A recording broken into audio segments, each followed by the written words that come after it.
Magandang araw mga idol. Ayan oh, ganda ng bunga ng kamatis mga idol oh.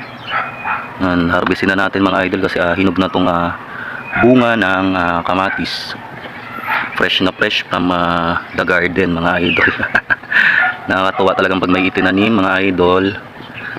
Meron tayong aanihin. Freshly tomato with my small garden nga mga idol. Itong isa kunin na rin natin. Yan. Hanggang dito na lang ang ating reels mga lods. Please follow me guys.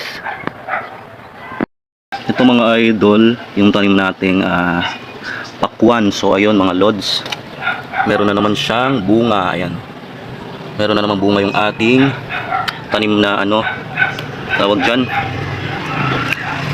tanim nating pakwan.